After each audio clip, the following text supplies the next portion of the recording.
কিছু কথা বলার ও শোনার তৌফিক দান করেছেন। মহব্বতের সাথে সবাই বলি আলহামদুলিল্লাহ।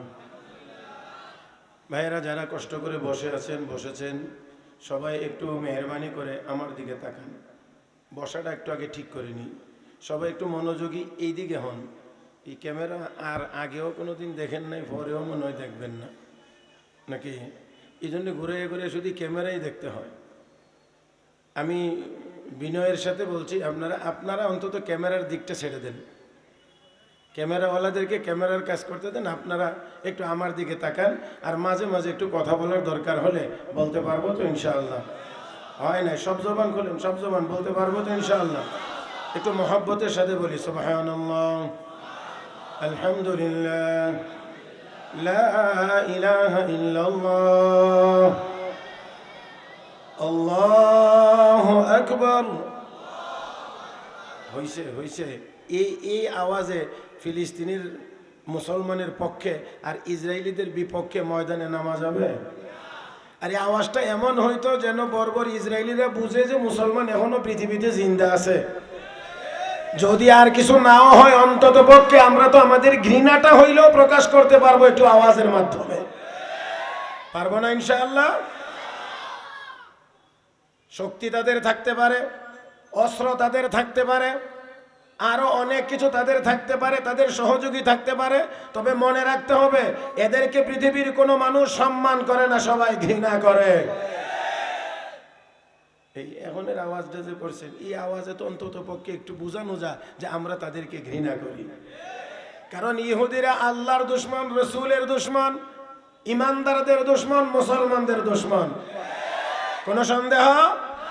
আজকে তো দুশমনও চিনি না, শত্রুও চিনি না, বন্ধুও চিনি না।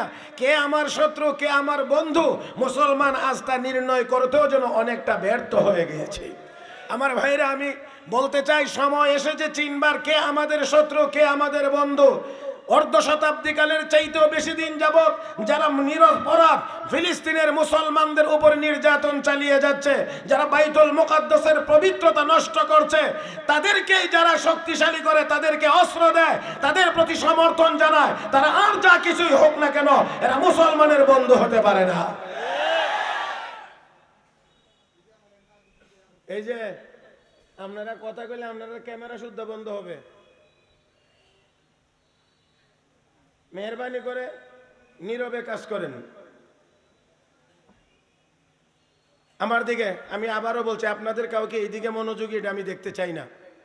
মেহরবানি করবেন, এইদিকে তাকাইবেন, কথা বলবেন। সময় খুবই কম। আমি একখানা আয়াত তেলাওয়াত করছি, ছোট্ট একখানা হাদিস তেলাওয়াত করেছি। সংক্ষিপ্ত সময়ের ভিতরে অল্প কয়েকটি কথা আপনাদের খেদমতে বলার চেষ্টা করব।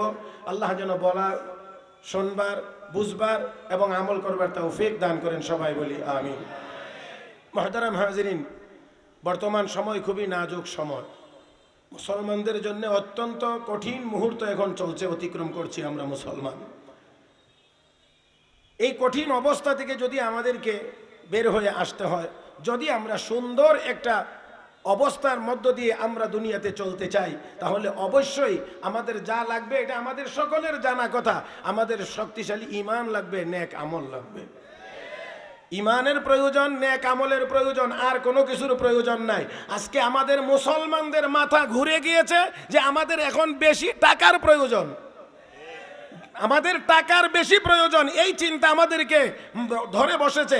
যেই দিন মুসলমানের চিন্তা হবে যে আমাদের দুনিয়ার চাইতে, টাকার চাইতে সওয়াবের বেশি প্রয়োজন, ওই দিনের মুসলমানের মোকাবেলা আর ইহুদি খ্রিস্টানরা করতে পারবে না। আমাদেরকে বুঝাই দেওয়া হয়েছে দুনিয়া দুনিয়া দুনিয়া, টাকা টাকা, উন্নতি উন্নতি। এই টাকা বেশি প্রয়োজন যতদিন বলতে থাকবো, ততদিন পর্যন্তই আমরা নির্যাতিত হইব, নিপীড়িত হইব, অসম্মানী হব, বাড়িঘর ছাড়তে হবে, মার খাইতে হবে। আর যেই দিন মুসলমান বলবে